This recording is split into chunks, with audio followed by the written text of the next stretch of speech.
Hello again, and welcome to part 3 of lesson 4.1. So in this video, this is more optional than those previous two. Those previous two are very important. This one is more for fun. This is a fun video. We're going to work example 3 now 5 times. We're going to solve the same question 5 different ways, which I think is going to be really exciting, really fun. Because it's all about the process, not just about the result.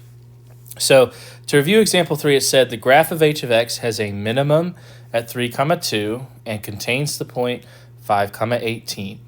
Originally, we wanted to write this in vertex form, but the challenge, the extension, is not to write it in vertex, but standard form. So I'm going to write this equation in standard form. And the challenge I gave you in class was find at least 2 distinct methods for solving this problem. So here we go. Let's just get into it. Example 3, 5 methods. So I challenged the class to give me at least 2 methods because I only knew of 2 methods. And then you students, you bright, brilliant, aspiring young students, went and surprised me and found not only 3, not only 4, but now 5 different ways to do this. So yeah, okay, these first 2 come from me, Mr. Spake, but the other 3 were generated by you, the student. And I think that's really remarkable. I just think that's wonderful. I love seeing the innovation you guys have applied in solving this problem. So I want to walk through the 5 methods I've seen different students do. So let me rewrite down that point. Let's see. It's a minimum at 3, 2 and 5, 18 is my point. Okay, so let me write that so I don't forget. Okay, vertex is at 2, 3, and point is at 5, 18. And I'm just going to double check that that's true real quick. Oh, thank goodness. Whoa. 3, 2, not 2, 3. Stupid. Come on, Mr. Spake. Sorry, don't ever negatively talk to yourself like that. Only I am allowed to do that, not you. You must have positive reinforcement and positive self-affirmations. Okay, so method 1, we're going to convert from vertex form to standard form using the distributive property. Now, this method is probably the most basic method. It's probably what a textbook would do or any typical teacher or student. This is probably the method they would do. And so we left off with vertex form previously was 4, I think was our a value, times x minus 3 squared plus 2. So this was vertex form that we found here in the previous problem. You see my therefore, blah, blah, blah. Okay. So to get to standard form, if I just square this, if I just use the distributive property and square this term, I'll be in standard form. So observe, y equals 4 times x minus 3 squared. Well, what does it mean to square a number? It means to multiply that number times itself. X minus 3 times x minus 3. And then I say plus 2. And so on the next line, I write y equals. Now, we're going to distribute. Okay, we're going to make, I don't know if I like that. We're going to distribute that x and what. Okay, I can't speak. I'm stuttering. We're going to distribute x times x, which is x squared. We'll distribute x times negative 3, which is negative 3x. Distribute negative 3 to x, which is minus 3x again. And distribute negative 3 to negative 3, which is plus 9. And I don't like how those look, so I'm going to redraw them. Okay, that's a little bit better. So this is my polynomial, all multiplied out. And I'm just going to now combine this guy right here, negative 3x minus 3x, well, that's just 6x, negative 6x, plus 9, and then plus 2. And then finally distribute that 4, y equals 4x squared minus 24x plus 36. And then I got a plus 2 here at the end, which means therefore, standard form, y equals 4x squared. Oops. Hello. 4x squared minus 24x plus 38. Ooh, yikes. 38. And ta-da!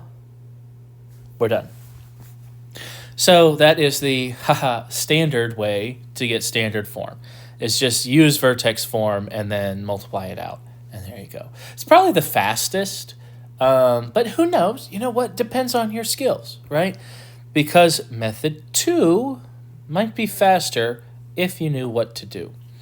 So going on to method 2, we're going to use the fact that every parabola has an axis of symmetry. This is true. If we use this symmetry, we can actually locate a third point on the parabola since we were given the vertex and a point, because the vertex indicates where the axis of symmetry is. So, observe. I'm going to draw my parabola like this. Look at that. Look at that beautiful parabola. Put a little point here. This was 3, 2 is my vertex. And I have a point called 5, 18 right here. Now, it's symmetrical down the middle, right? I'm going to have a little dashed line. That's my axis of symmetry.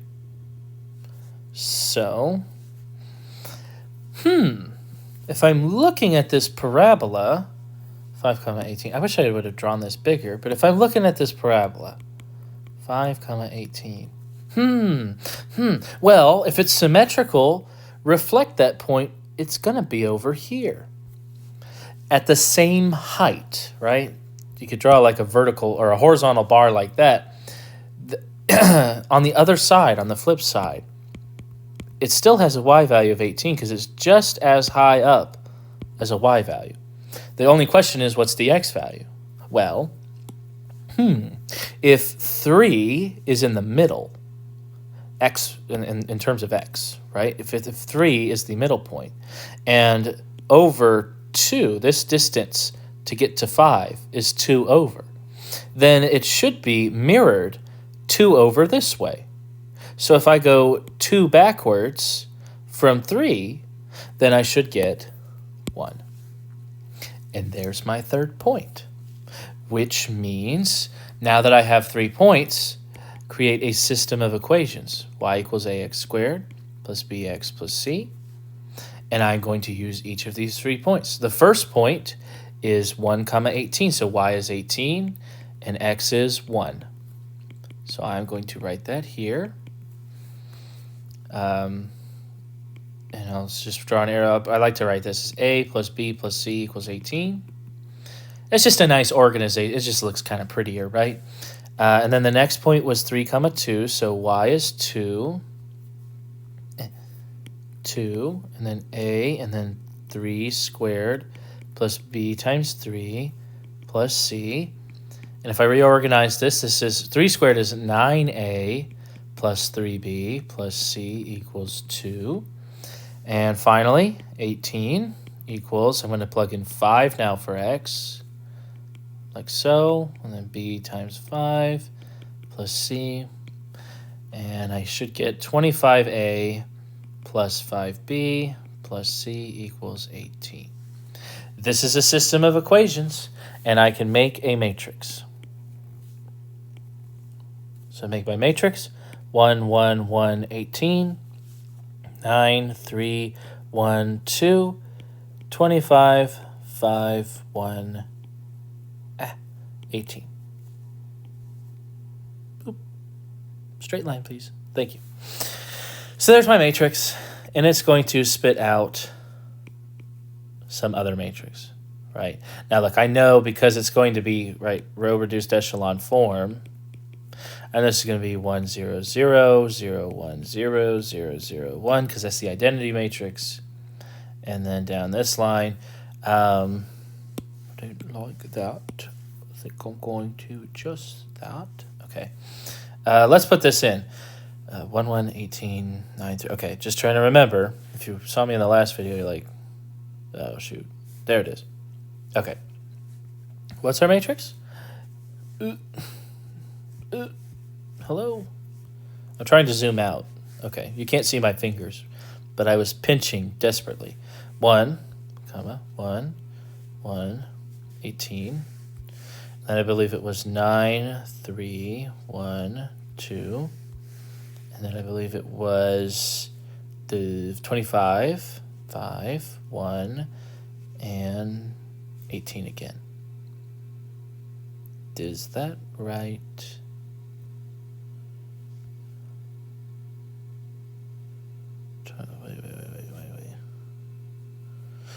Wait.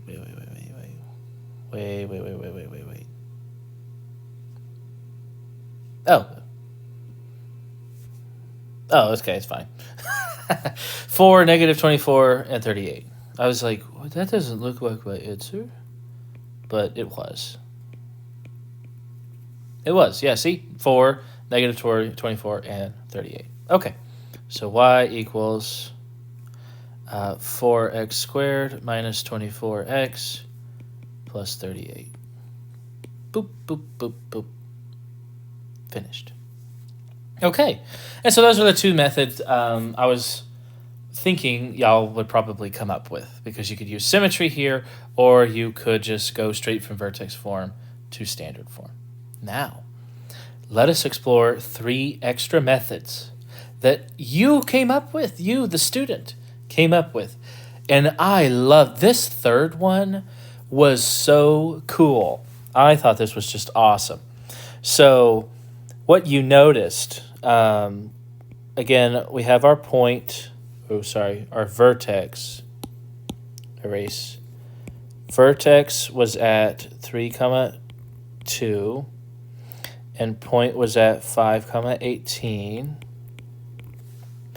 And you said that, well, vertex form said y equals 4 times x minus 3 squared plus 2, which meant a equals 4.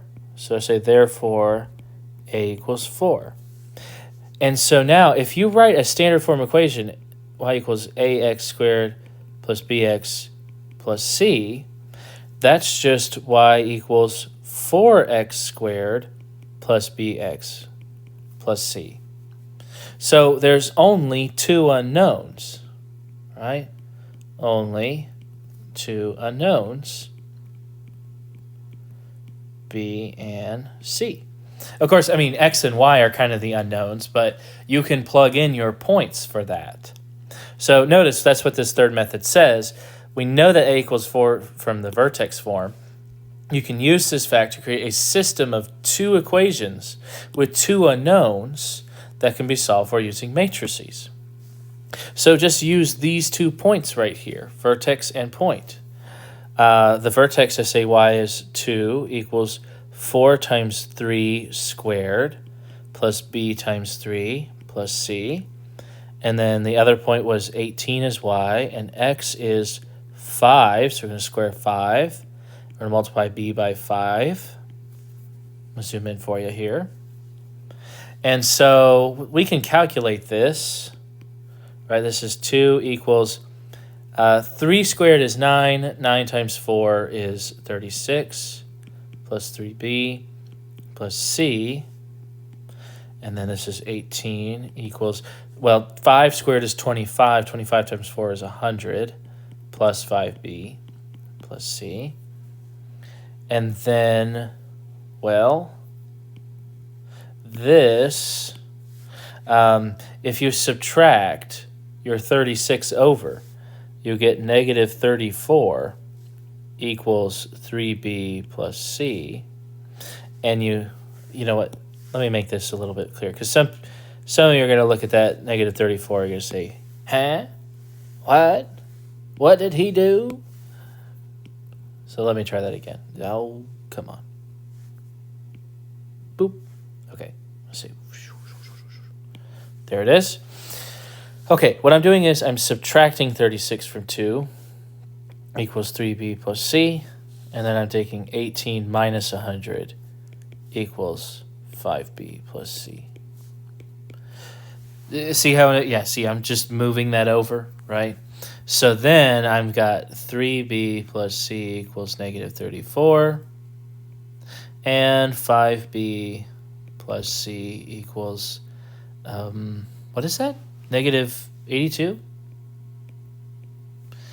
And you can actually solve this with a matrix, or you could just use simple substitution. So, let's see. You could, let's see here. I don't know. What do you want to do? Matrix? Or do you want elimination? Well, I'm going to say in yellow here. Let's do yellow. Elimination. Because it's kind of faster. 3b plus c equals negative 34. On the second equation here, flip the signs. Multiply by a negative 1. Negative 5b minus c equals positive 82. And add these. And you will get negative 2b, no c's anymore, equals what's the difference between 34 and 82? Let's see, 6, 46, 48? Is that it? 48. Which implies b equals 48 over negative 2, which equals 24. And then you can just use this fact that 3b plus c equals negative 34. And so that's 3 times 24 plus c equals negative 34. Is that right? Oh, negative 24. Silly? Okay, that's a red flag was popping up in my head.